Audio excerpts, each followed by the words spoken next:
केंद्र में नरेंद्र मोदी और उत्तर प्रदेश में योगी जैसे मिलकर इन्होंने सियासत का एजेंडा सेट कर दिया है। अभी तक जो मंदिर, गंगा, गौ, गीता इन सब से परहेज किया करते थे वो जैसे धर्म की मार्ग पर चलने लगे हैं।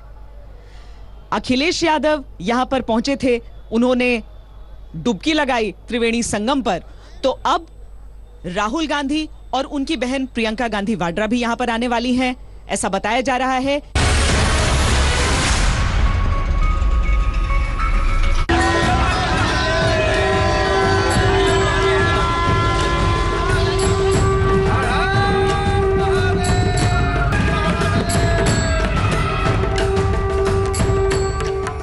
जिंदगी में उम्मीदों और भरोसे का अमृत तलाशती डुबकी तो हर कोई लगाना चाहता है, लेकिन कुंभ की असली पहचान शाही स्नान से होती है। लेकिन इस बार कुंभ उस घड़ी आ पड़ा है जब लोकसभा चुनाव सर पर नाच रहे हैं। इसलिए इस शाही स्नान का विस्तार राजशाही स्नान तक पहुंच रहा है। सभी प्रयागवासियों से आग्रह है कि हम आधुनिकता से आध्यात्म को, विकास से विश्वास को और सहूलियत से श्रद्धा को जोड़कर कुंभ को सफलतम आयोजन बनाएं। सरकार अपने दायित्व को पूरा कर रही है, लेकिन इतना बड़ा आयोजन सिर्फ सरकारी व्यवस्थाओं के भरोसे पर सफल होना संभव नहीं है। लोग अपना जन्म सफल करने के लिए कुंभ में डुबकी लगाते हैं। साधु संत शाही स्नान करते हैं तो नेता राजशाही स्नान।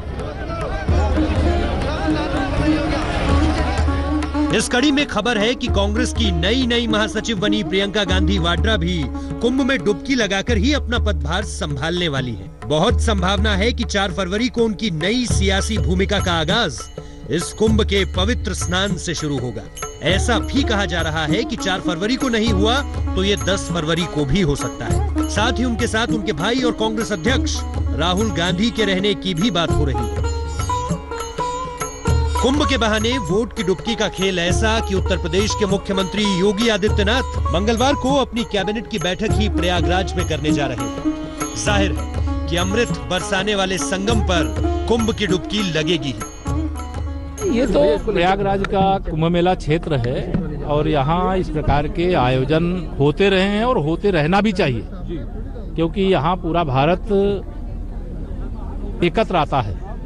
ये राष्ट्रीय एकता, समरसता और आध्यात्मिकता का एक ऐसा केंद्र है जहाँ से लोग जो संदेश लेकर के जाते हैं वह अपने अपने क्षेत्र में, समाज में, आम जन तक पहुँचाने का काम करते हैं। इसी हॉल में योगी सरकार कैबिनेट की बैठक करेगी और ये पहला मौका होगा जब कुंभ के दौरान उत्तर प्रदेश की कोई सरकार अपनी सबसे अहम बैठक यहाँ करने जा रही है। फैसला क्या होगा, किन नीतियों पर चर्चा होगी, उसका खुलासा जब मीटिंग होगी उसके बाद पता चलेगा। लेकिन फिलहाल प्रयागराज के लिए पहला मौका होगा जब कोई मुख्यमंत्री अपनी पूरी कैबिनेट के साथ कुंभ मेले में शामिल होगा।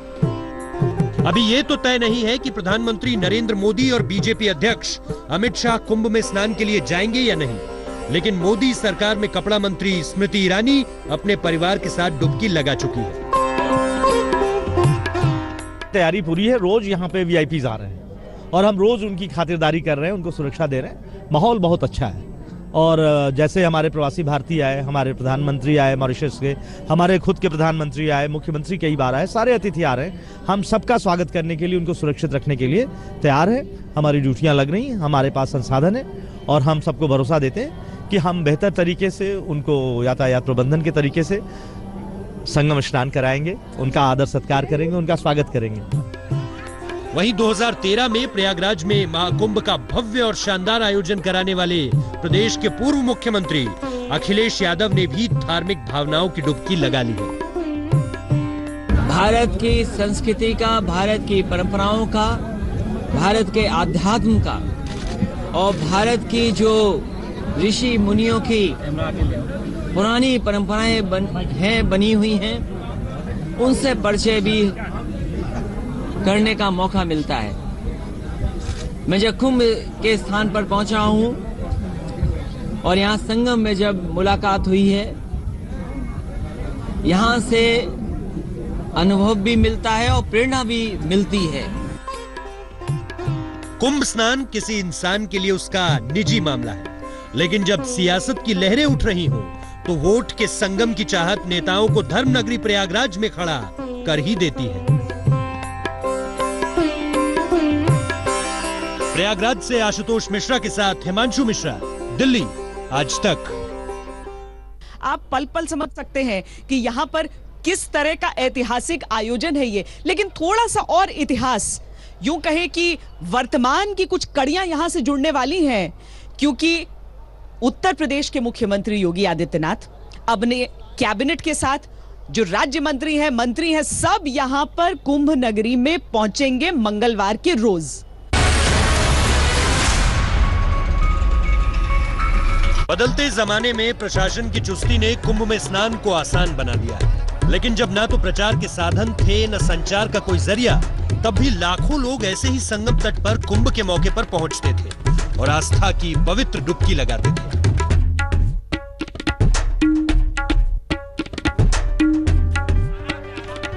अब इस बार के कुंभ में नेताओं की भारी संख्या के बीच इस खबर ने सियासी कुंभ में भी हलचल ला दी है कि प्रियंका गांधी कुंभ स्नान के साथ ही कांग्रेस के महासचिव का पदभार संभालेंगे। कांग्रेस ने प्रियंका गांधी को घनघोर सियासी संग्राम में उस वक्त उतारा है जब कांग्रेस उत्तर प्रदेश में सबसे कमजोर है। प्रियंका को पूर्वी उत्तर प्रदेश की 32 सीटों पर जीत की चुनौती वाला जिम्मा दिया गया है। अगर प्रियंका कुंभ में स्नान से अपनी राजनीतिक यात्रा को शुरू करती है, तो इससे हिंदुओं में एक राजनीतिक संकेत जाएगा। इसका असर कुछ इस तरह का हो सकता है जैसे मंदिरों में दर्शन करने और जनेऊधारी हिंदू बनने का कुछ फायदा राहुल को मिला। अब तक धार्मिक आस्था को धर्मनिरपेक्षता की आड़ में रखती रही कांग्रेस भी हिंदू भावनाओं की कद्रदान बन गई। अगर प्रियंका कुंभ स्नान से राजनीतिक सफर पर चलती हैं, तो आप समझ सकते हैं कि कांग्रेस के फ्रंट फुट पर खेलने का क्या मतलब है। मेरा मेन पॉइंट है कि हम बैकफुट पे कहीं नहीं खेलने वाले हैं। हम ना गुजरात में बैकफुट पे खेलेंगे, ना उत्तर प्रदेश पे बैकफुट पे, कहीं भी हम बैकफुट पे नहीं खेलेंगे। और हम राजनीति जनता के लिए करते हैं। मुझे काफी खुशी हो रही है कि मेरी बहन जो बहुत कैपेबल कर्मठ है कि वो मेरे साथ अब काम करे। वैसे कुंभ स्नान से याद आया कि 2001 के कुंभ में कांग्रेस की तत्कालीन अध्यक्ष सोनिया गांधी भी प्रयागराज पहुंची थी। गंगा यमुना सरस्वती के पवित्र संगम पर डुबकी उन्होंने भी लगाई थी।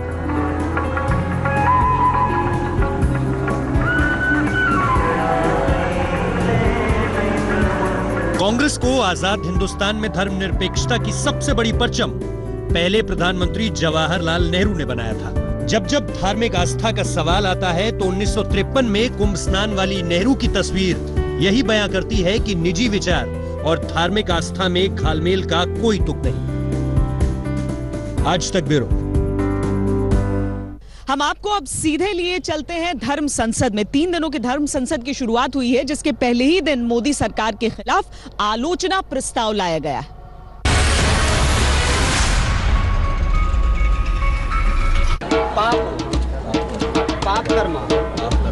ये तस्वीरें 2013 के कुंभ की हैं, जब संगम पर धर्म की डुबकी लगाने बीजेपी के तत्कालीन अध्यक्ष राजनाथ सिंह पहुंचे थे।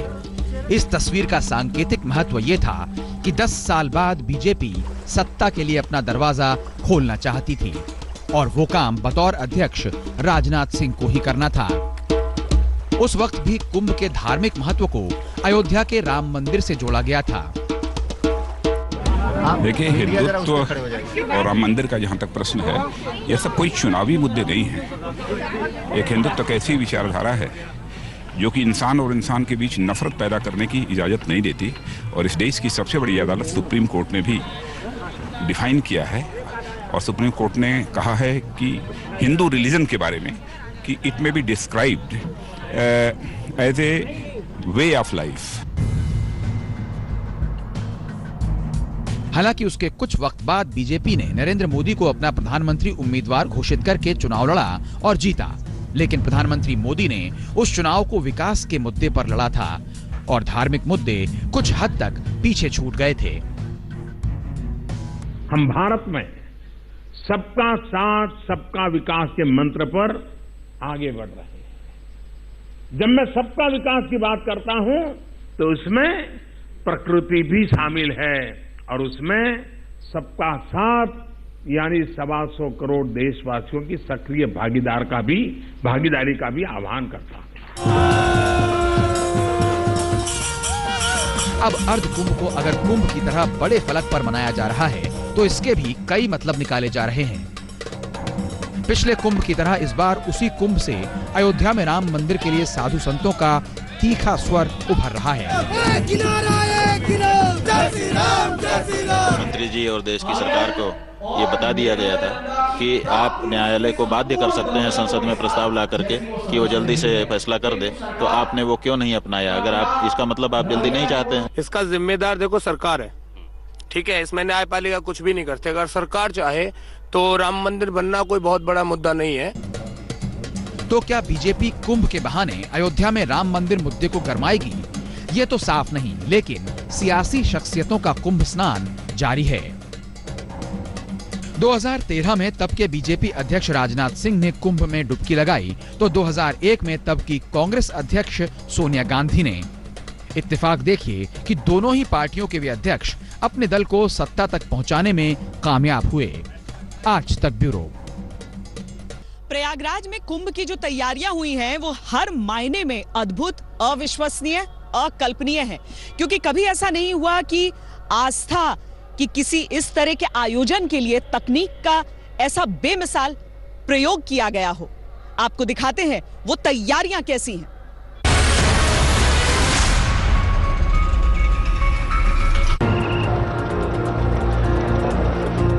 12 साल पहले जब प्रयागराज में कुंभ लगा था तब मुलायम सिंह यादव उत्तर प्रदेश के मुख्यमंत्री थे।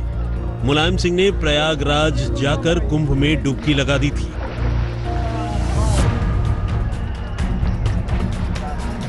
वैसे धार्मिक डुबकी का राजनीतिक महत्व आजादी के शुरुआती दिनों से है। 1953 में देश के राष्ट्रपति डॉक्टर राजेंद्र प्रसाद ने भी प्रयागराज में जाकर स्नान किया था, तो वहीं प्रधानमंत्री जवाहरलाल नेहरू भी पहुंचे थे।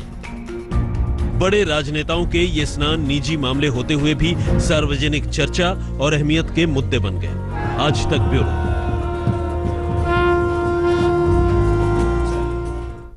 स्पेशल रिपोर्ट में आज के लिए इतना ही। देश और दुनिया की बाकी खबरों के लिए आप देखते रहिए आज तक।